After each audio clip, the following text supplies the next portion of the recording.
From silencing a drunk arena heckler with one casually devastating nickname, Before I even get started, shots out. Hey, Sugarfoot, how you doing? to firing the darkest, most boundary-pushing punchline of the largest televised celebrity roast in history, here are 10 times roast hecklers got destroyed by Kevin Hart.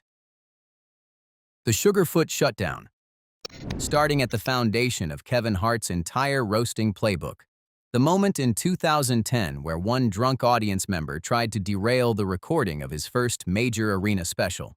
Most comedians in that situation either escalate into a screaming match or freeze and lose the room. Kevin did neither. He picked exactly the right gear and treated the heckler like a toddler having a meltdown in a cereal aisle. How you doing, sweetie? Get it out now before we get started. Shout out to my man Shaq up front, showing love. That's it. No raised voice.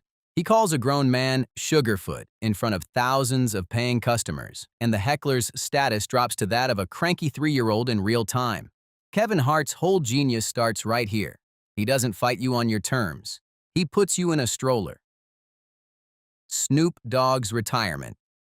While the Sugarfoot heckler was an anonymous civilian Kevin could afford to pat on the head, his next target had 30 years of West Coast street credibility behind him. Snoop Dogg built an entire mythology in the 90s as the Dogfather, the smooth-operating, gangster rap, ladies' magnet icon whose nickname literally meant predator with the women. So when Snoop sat down across from Kevin and started recounting that exact origin story, Kevin let him finish, and then casually retired the entire myth on the spot. Now he's called a dog because he sleeps all day in a sunspot in the living room floor. Isn't that true? And Snoop has no defense. He laughs because the joke is just observational truth. Decades of platinum records and gangster mythology evaporate in 15 seconds. The Dogfather gets reframed as somebody's elderly mutt looking for a sunspot. Shaq's nursing shoes. Yet taking down Snoop only required Kevin to swap one definition of dog for another. The next target needed a much more surgical strike. Shaquille O'Neal is a literal 7-foot, 300-pound human monument whose entire comedic strategy when sharing a frame with Kevin involves leaning into the size difference until Kevin looks like a Hot Wheels car parked next to a tractor trailer. Kevin's defense against being physically dwarfed is precision observation. Why do you have on nursing shoes with a suit? Listen, it's a lot of things that I can say. Hey, now stop playing, Shaq. Focus.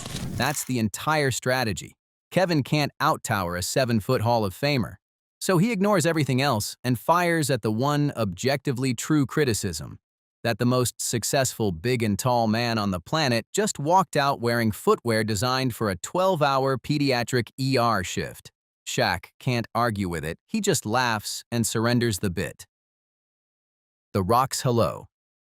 While Shaq was easy enough to neutralize through wardrobe forensics, Kevin's career-long sparring partner posed a much harder problem. Dwayne Johnson is a billion-dollar action movie franchise wrapped in flawless biceps and a global PR team.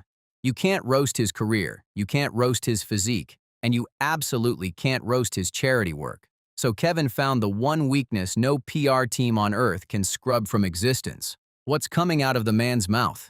On the regular. And nobody knows this. You wanna know where the eyebrow raise came from? It came from the reaction of people when he goes, hello. Read that again. Kevin doesn't just attack the breath. He rewrites the most globally recognized signature pose in professional wrestling history. The people's eyebrow, the move that built the franchise, the gesture sitting on millions of dollars of merchandise, gets recategorized as the involuntary disgust reaction of every fan who ever shook The Rock's hand. The Hollywood demigod gets reduced to the guy whose own catchphrase is people physically recoiling from his oxygen. Trick-or-treater teeth. But while The Rock at least had the press training to laugh through the demolition, Kevin's next victim was a civilian who walked into the wrong building wearing the wrong smile. The What the Heckle segment on a televised improv show is basically a gladiator pit. Comedians scan the live audience, lock onto a target, and fire instantly. So when one cocky guy in the front row started smiling broadly, trying to taunt Kevin into his bit, Kevin scanned him head to toe, ignored every standard target, and zeroed in on the one detail nobody else would have noticed. Real quick, I was just gonna say you got way too many teeth on the bottom row of your mouth, and I was just gonna tell you, I was gonna bet money that was over the amount you're supposed to. And the camera does the rest of the job. It pans straight to the heckler, who is now caught on national TV trying to close his mouth without looking like he's trying to close his mouth. Kevin didn't insult his clothes, didn't insult his hairline. He performed live dental forensics and broadcast the verdict to millions. Bieber's Monkey. Yet, while the front row heckler had the small mercy of being anonymous, Kevin's next target was sitting on a literal throne, broadcast live on national cable, demanding the entire industry treat him as a hardened, reformed adult.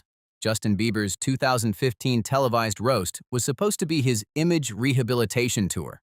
Then Kevin opened the dais, and instead of writing a punchline, he simply read out Bieber's actual recent history. You haven't bought a monkey? Oh shit, you did. You bought a monkey.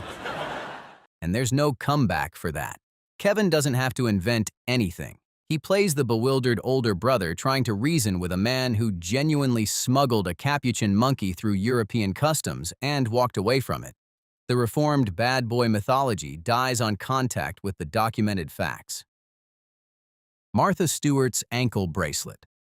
While Bieber required Kevin to amplify the chaos of the target's actual life, the next day's target needed the exact opposite approach. Martha Stewart was the wild card of the entire 2015 roast, an icy billionaire homemaking empress with a federal felony conviction in her pocket and a calm, terrifying delivery that was systematically destroying every comedian on stage. Kevin couldn't out-edge her. He couldn't outshock her. So he found the most polite, deadpan way to remind the entire room that the elegant lady on his right was also a federally convicted criminal. Martha, do me a favor and put your ankle bracelet on vibrate so we don't have no problems. Watch what just happened. Kevin frames it as a polite housekeeping note. Then the punchline reveals that the device he's referring to is a federal monitoring bracelet. Martha's entire Connecticut aristocrat brand cracks for 1 full second on live television. Kevin didn't out-roast her. He just casually downloaded her criminal record into the live broadcast. Don Cheadle's damn. Yet not every Kevin Hart confrontation ends with Kevin holding the mic. Sometimes the most explosive comedic moment in the room is the one Kevin didn't mean to detonate. Don Cheadle came on Kevin's intimate one-on-one talk show as a respected Hollywood veteran, sat down for what was supposed to be a warm career conversation, and casually mentioned he'd been working in the entertainment industry for 50 years. Kevin's reflexes, which have never failed him in front of millions, chose this exact moment to short-circuit. But at the same time, like I said, and me, you know, I'm 56 years old. Damn! I'm sorry. I'm sorry. Because it was a thought. No, seriously, it was a thought. The fastest comedic mind in the room just blurted out on his own show that one of the most respected actors in Hollywood is shockingly old. And Cheadle, bless Don Cheadle, refuses to let him out of it. He just stares, no smile, no mercy. The aggressor who has spent the last 30 minutes of this video stripping down billionaires and 7-foot Hall of Famers is now stammering, trying to convince Don Cheadle that damn was meant as a sound of reverence. Even the fastest fighter in the room occasionally throws a punch that hits himself in the face. Travel-size Counterstrike. While Cheadle's silence broke Kevin's brain for 35 excruciating seconds, the next attacker made the much bigger mistake of giving him a hot mic and a few seconds to load the response. Back on the same televised improv show, a confident audience member walked up with a clearly pre-written joke designed to detonate Kevin on national TV. A single line attacking his race and his height in one neat package. Slightly unoriginal premise. Exactly the wrong room to deploy it in. So, all that funny business, it's about to stop. Matter of fact, watch me.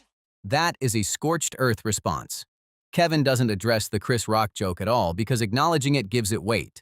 Instead, he pivots to a hyper-personal anatomical analysis that drags the audience's attention away from his height and onto the heckler's posture. She walked in with a prepared line.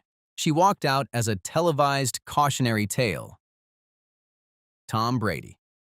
But while the front row heckler at least had the dignity of being roasted off camera, Kevin saved the most boundary-shattering line of his entire career for the largest streaming roast in history, against the most untouchable target in American sports.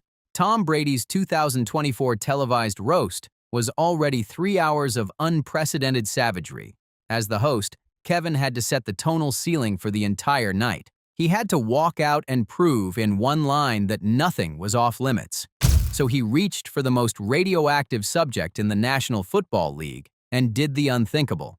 Read that punchline. CTE is the league's deepest existential crisis, a degenerative brain condition slowly killing former players. Kevin grabs the most serious medical issue in pro football and slams it into a sexual health joke about the GOAT's genitalia.